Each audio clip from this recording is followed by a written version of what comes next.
Distinguished Speaker, House of Representatives, Right Honorable Taoreed Lagbaja, PhD, the Deputy Speaker, the leadership of the House of Representatives, honorable members, members of the press, good morning. I am Lieutenant General Taoreed Lagbaja, the Chief of Army Staff. I want to start by appreciating the Speaker House of Representatives and the honorable members of this House for inviting me to shed light on the activities of the Nigerian Army, and in so doing, get feedback from distinguished members who are revered representatives of the people. The Nigerian Army has been in existence since the 1800s, and currently the Army is organized into a theater command domiciled in Maiduguri in the northeast, consisting of 3 sectors. We have 8 divisions, a special forces command, multiple brigades, and several battalions. These formations and units of the Nigerian Army are deployed across the nation and pursuant to the constitutional provision, they are conducting operations and other activities to ensure that there is peace, stability, law and order across the country. Our strategy as an army to combat the multifaceted security challenges confronting us as a nation is the deployment of forces in each of the 6 geopolitical zones to conduct operations to combat the security threats.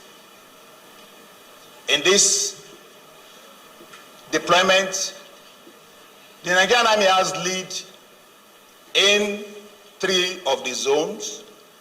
These deployments are joint, they are multi-agency, and in some instances, multinational in nature. In the Northeast, we have the Joint Task Force Northeast Operation Adinkai. It is an Army-led operation, it is joint, and the bulk of Nigerian Army troops are deployed in this theater. The nature of the challenge there is terrorism and insurgency. The troops are currently combating the threats, and the tactics employed by these dissidents and criminal elements include the use of IED, improvised explosive devices, that has resulted in casualty in men and equipment. In the Northwest, the operation is nicknamed Operation Adarin Daji. It's an Army-led operation, joint in nature. It is an anti-banditry, anti-kidnapping, and the operation is designed to combat other forms of insecurity. In the North Central, we have 2 major operations. Operation Wild Punch, covering Kaduna and Niger State largely, and Operation Wild Stroke, covering Benue, Taraba, Nasarawa, and parts of FCT. In the South-South, The Joint Task Force is led by the Nigerian Navy, considering the maritime nature of that environment, but the Army contributes its own quota to the success of the operation. In the operation tagged Operation Delta Save, it is designed to protect the nation's critical economic infrastructure and combat other security threats. In the southeast, owing to the land-based nature of the environment, the operation tagged Operation Udoka is Army-led, and it covers all the 5 southeast states. In the southwest, the Joint Task Force is tagged Operation Awase, designed to safeguard the critical oil and gas infrastructure and combat other challenges. Additional to these, large task forces deployed across the 6 geopolitical zones, we conduct intelligence-based operations to act as stopgap and to ensure that there's no disruption in the troops currently deployed and forwardly poised to combat threats. In the conduct of these operations, the Nigerian Army will want to appreciate the support and the cooperation of the National Assembly, especially the House of Representatives, for appropriating the fund that has been used in the provision of essential welfare support and operational needs of the troops, and has given the troops the flexibility to conduct operations in the field.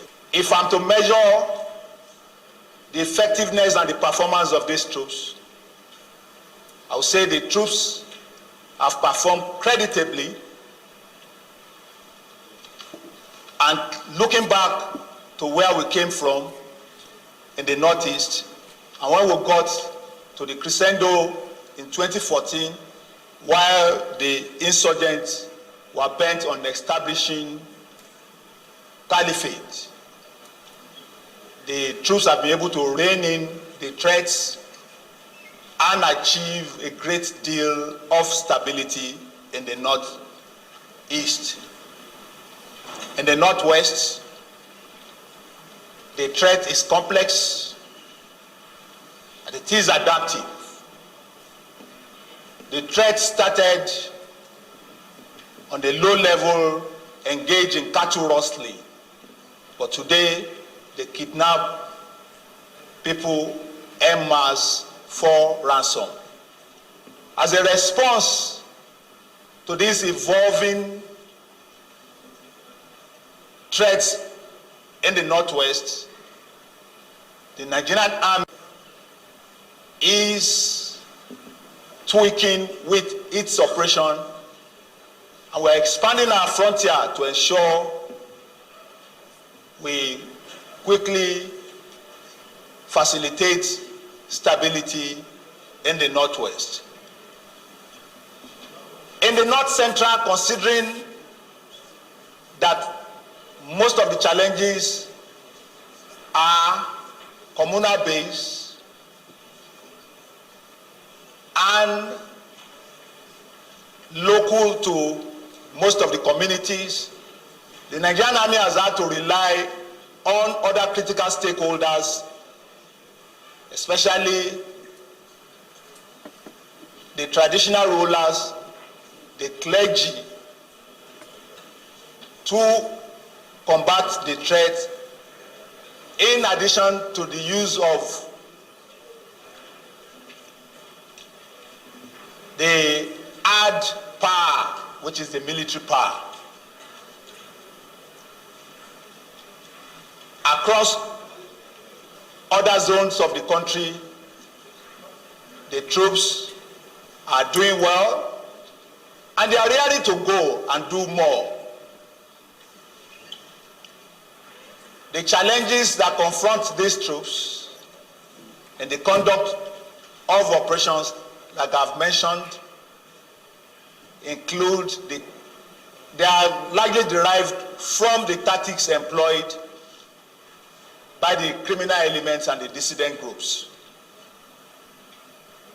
The use of improvised explosive devices confer advantage on an inferior force. And the classical example I used to use is when you have a force that use crude incendiary made with about 20,000 naira, destroying a tank purchased for about 1 million naira. Some of these encounters come at great cost, not only in equipment, but also in terms of personnel loss. I want to place it on record there this morning that the Nigerian Army will continue to remain responsive to its constitutional mandate, despite the challenges that confront us as an army. The troops will continue to give their best, even at the expense of laying down their lives, to ensure peace, stability, law and order in accordance with our constitutional mandate. Honorable